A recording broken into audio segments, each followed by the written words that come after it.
So now we're looking at the 1918 flu pandemic by Extra History, Part 2, Trench Fever. Was damp and chilly and cold. It crept by the guards and murdered my pards, with a hand that was clammy and bony and bold. And its breath was icy and moldy and dank, and it killed so speedy and gloatingly greedy Is that he. it took. Is this a Dr. Seuss book? What the. Or is he like quoting a song or something? I'd imagine that, but if he's just making up his own thing, um. Very Dr. Seuss-esque, huh? Away men from each company rank. Private Joshua Lee, 34th Infantry Division, 1919. Okay, alright. We got a poet here. Same. But dang.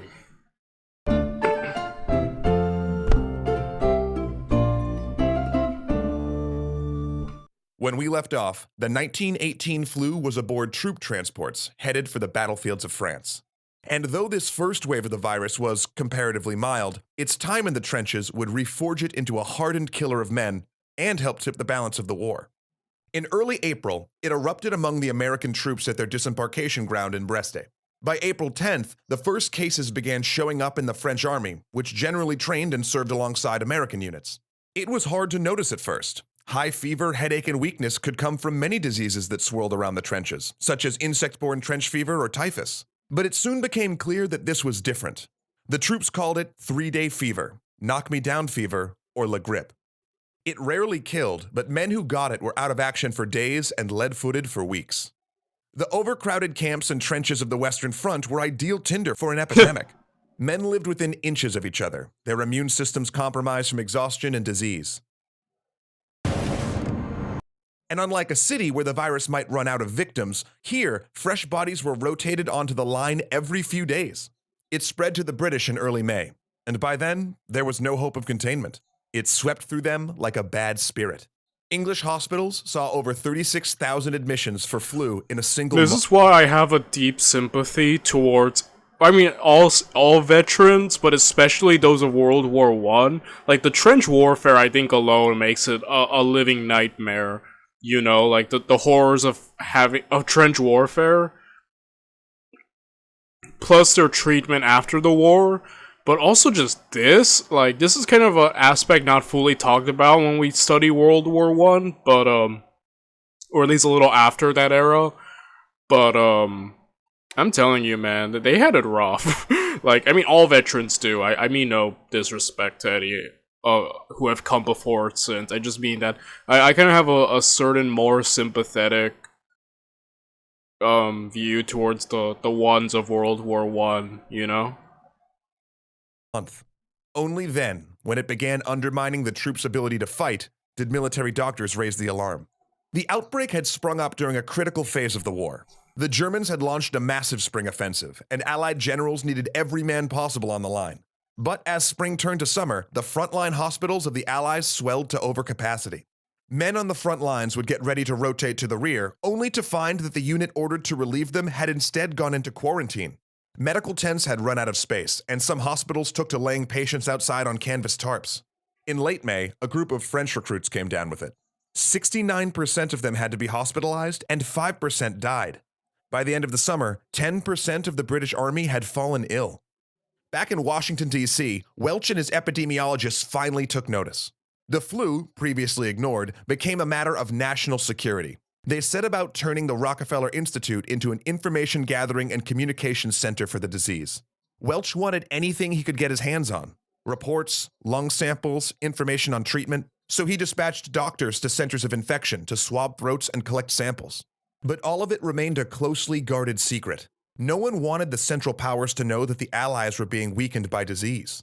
Upon entering the war, both the US and Britain had clamped down on the press with unprecedented censorship measures. When American officers denied or minimized reports of the flu, newspapers at home accepted it without question. The British, for their part, tried to strangle any mention of the spreading plague. But with the virus now infecting the civilian population, news of an epidemic started to leak.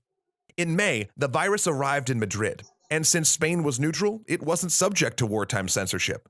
There, the flu made front-page news, especially once it infected the king. It whipped through Spanish cities, passing from person to person so fast that local wits named it after a hit opera song, The Naples Soldier. It was as catchy as the song, the joke went, if more deadly. International newspapers Love the humor there. um, but dang, man. Again, this is an aspect not fully talked about in World War One, but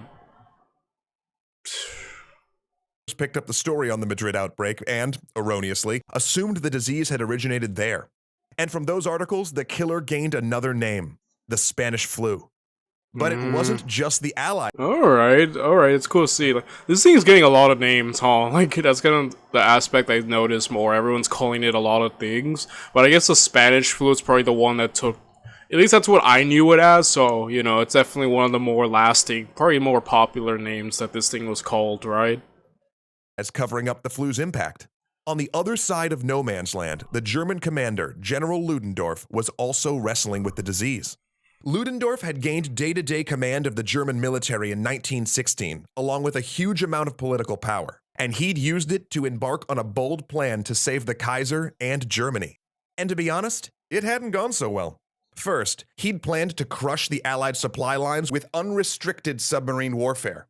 Instead, it had helped drag America into the conflict. Now, 84,000 Americans were arriving on the Western Front each month. But that would be a surmountable problem if he could knock Russia out of the war and free up the troops fighting on the Eastern Front. Luckily for him, a revolution had broken out against the Tsar. And to fuel the chaos, he helped transport a famous Bolshevik revolutionary, one Vladimir Lenin. Ludendorff's actions are kind of amazing, huh? Like, helping speed up America's involvement directly into the war, sending Lenin to Russia. Kind of amazing, huh? That what he accomplished, but what he set into motion with some of his actions. Wow. Back to Russia. The plan worked. Kinda. Ludendorff had hoped the strict peace terms he'd foisted on Russia would scare other allies into opening negotiations. But instead, the harsh treaty only had convinced them that peace was not possible until they achieved total victory, and forced an equally punishing treaty on Germany. But at least Ludendorff now had his 50 divisions from the Eastern Front, and he'd use them for one more, all-or-nothing shot at winning the war. He'd retrained the freed-up veterans as assault specialists, stormtroopers, and launched his massive spring offensive in hopes of securing victory before the Americans arrived in force. As the offensive began, Ludendorff's army had better-trained troops, superior tactics, higher morale, and for a brief time, numerical superiority. And at the beginning, it all went so well. German troops had captured more territory than they had since 1914 and driven a wedge between the British and the French. But the Allies had held on to the strategic port roads and railroad junctions. All the ground that Ludendorff captured was worthless, shell-churned dirt. And they'd taken a lot of casualties, so the next phase of the operation was critical. But as he began to organize for a final push, his generals requested a delay. The German army, you see, had the flu. They'd caught it in June, probably from a British prisoner of war, and by July it was sweeping the ranks. German troops, their systems already weak from food rationing, appeared especially susceptible to infection. 500,000 soldiers were sick. In some units, a quarter of the men were too ill to fight. Ludendorff delayed the attack 5 days. After that, the commanders would just have to deal with the reduced unit strength. Meanwhile, the Allies, who had caught the flu earlier in the spring and summer, were recovering. Despite sickness, exhaustion, and casualty depletion, on July 15th, the German army marshaled for their one last attack. A rolling bombardment pounded the French and American lines as they advanced. Stormtroopers rushed behind with fast-moving infiltration tactics. Gas shells turned the battlefield into a chemical hell. But the French, British, and Americans held and counterattacked, and they would keep counterattacking for 100 days, pushing the Germans back step by step. Ludendorff had failed. Within weeks, he was shut in his office, suffering a nervous breakdown. And by October, he was fleeing across the Swedish border in sunglasses and a fake beard. Now, it would be wrong to say the flu defeated Ludendorff's spring offensive because there were other factors. It was an overambitious operation with a nebulous goal. He kept changing the objectives, units outran their supply lines, and he lost too many men. But German accounts do suggest the flu bled the army's manpower and resolve at a critical moment. And just as it had tipped the balance, it was gone. In August, Wow. That's an interesting aspect of the war. Like I said, we've covered the World War One before in this video, and how Germany was ultimately defeated. This is probably the first time where even the idea of the flu playing an aspect is mentioned. I mean, obviously there were plenty of other factors, as he mentioned, but that's an interesting one. That the flu might have maybe played a more underrated aspect of their defeat. But then again, Ludendorff's leadership,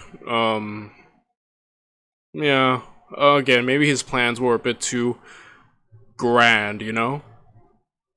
British hospitalizations fell to the point that they had declared the epidemic over. But it wasn't over. For as the balance of the war was shifting, so were the virus's genes.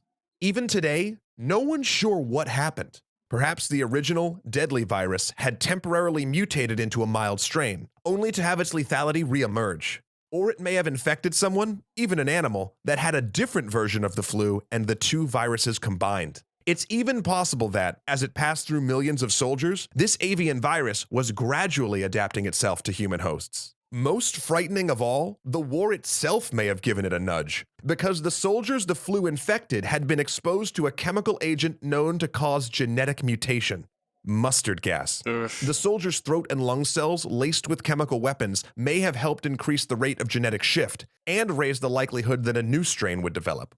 However it happened, the virus that emerged from the trenches was both highly contagious and severely lethal. It could kill within 24 hours of presenting symptoms, drowning a patient in their own fluids. Oh my And while gosh. common flu strains primarily kill the very old and very young, the 1918 flu struck people down in the prime of life.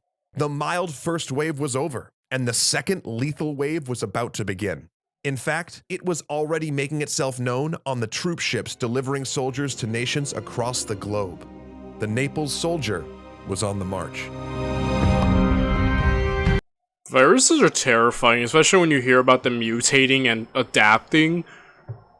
Yeah, like, these things are terrifying. And I gotta watch part 3. We'll be back tomorrow, guys.